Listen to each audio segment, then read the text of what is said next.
વડોદરા મહાનગરપાલિકાની મુખ્ય કચેરી સામે છેલ્લા 3 દિવસથી પાણીની લાઇનમાં ભંગાણ થતાં આજે તંત્ર દોડતું થઈ ગયું હતું અને ward number 13 councillor Balu Surve અને જાગૃતિ કાકા પણ હાજર થયા હતા।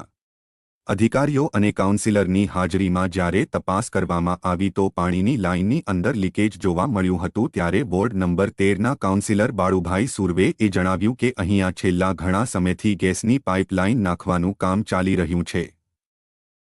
ત્યારે વડોદરા મહાનગરપાલિકાના કોઈપણ અધિકારી કે કર્મચારી હાજર રહેતા નથી અને ગેસની લાઇન નાખનાર કોન્ટ્રાક્ટરના માણસો ગમે ત્યાં કોઈને પૂછ્યા વગર લાઇન ખોદતા હોય છે। એના કારણે પાણીની લાઇનમાં ગેસ કનેક્શનની પાઇપ નાખનાર માણસો દ્વારા ડ્રીલ મશીનથી પાણીની પાઇપમાં કાણું પડી જવાથી હજારો લીટર પાણી રોડ પર વેડફાઈ ગયું હતું અને ગેસની લાઇન નાખનાર કોન્ટ્રાક્ટરને કડકમાં કાર્યવાહી કરવા માંગ કરી હતી અને જે પણ નુકસાન થયું હોય તેની ભરપાઈ ગેસના કોન્ટ્રાક્ટર પાસે લેવા માંગણી કરી હતી। હાલ પાણીની લાઇનમાં ફોલ્ટ મળી જવાથી તંત્રએ હાશકારો લીધો અને જલ્દીથી સમારકામ કરવા તંત્ર કામે લાગી ગયું।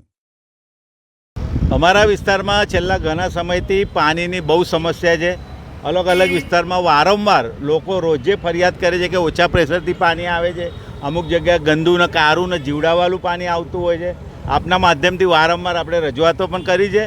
તમે જોઈ શકો કે વારંવાર આ ગેસવાળા હોય કે કેબલવાળા હોય, રિલાયન્સવાળા હોય, એ જ્યારે કામગીરી કરતા હોય તો કોઈ પણ જાતનું સુપરવિઝન ન કરવાના લીધે વારંવાર ડ્રેનેજની લાઇન હોય, પાણીની મુખ્ય નળિકા હોય, વારંવાર એની અંદર ભંગાણ થતું હોય ને આ જે ગેસનું કામ ચાલતું હતું, ગેસ નાખવાની કેબલ તમે જોઈ શકો જે કેબલ નાખ્યો છે એ રાતે કામગીરી કરવાના લીધે પેલું પુશિંગ કરીને કામ કરતા હોય છે અને કોઈપણ જાતનો અધિકારી પાણી પુરવઠાવાળો હોય, ડ્રેનેજવાળો હોય, એને ખરેખર કામ ચાલતું હોય તો જગ્યા પર ઊભું રહેવાનું હોય, પણ એ લોકો કોઈ સુપરવિઝન ન હોવાના લીધે વારંવાર અમારા વિસ્તારમાં આવી પાણીની લાઈનો, ડ્રેનેજની લાઈનોમાં ભંગાણ થાય, એના લીધે ગંદુ પાણી આવે અને એમ પણ અમારા વિસ્તારમાં ઓછા પ્રેશરથી પાણી આવતું હોય તો લોકોને અડધો અડધ પાણી 3-3 દિવસથી આજે માર્કેટ 4 રસ્તા જે મુખ્ય કચેરીની સામે મોટું ભંગાણ થઈ ગયું। 3-3 દિવસથી હજારો ગેલન પાણી ગટરમાં જતું રહીને લોકોને પાણી પીવા ના મળે અને અધિકારીઓના ભૂલના લીધે,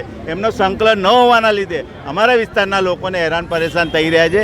જે કંઈ અધિકારી હશે, જે પણ કોઈ કેબલવાળો હશે, ગેસવાળો હશે, એના પર કાયદેસર કાર્યવાહી કરવી જોઈએ ને એને દંડ કરવો જોઈએ। જે કંઈ તમામ ખર્ચો થાય એને નોટિસ આપવી જોઈએ એવું અમારું માનવું છે। તમે જોઈ શકો રાતે આપણે જોતા હોય તો ગેસનું કામ ચાલતું હોય છે, પુશિંગથી લાઈન નાખતા હોય છે, 4 રસ્તા આવે એટલે તે પુશિંગ કરતા હોય છે, તોડવું ના પડે, પણ તે સુપરવિઝન હોવું જોઈએ।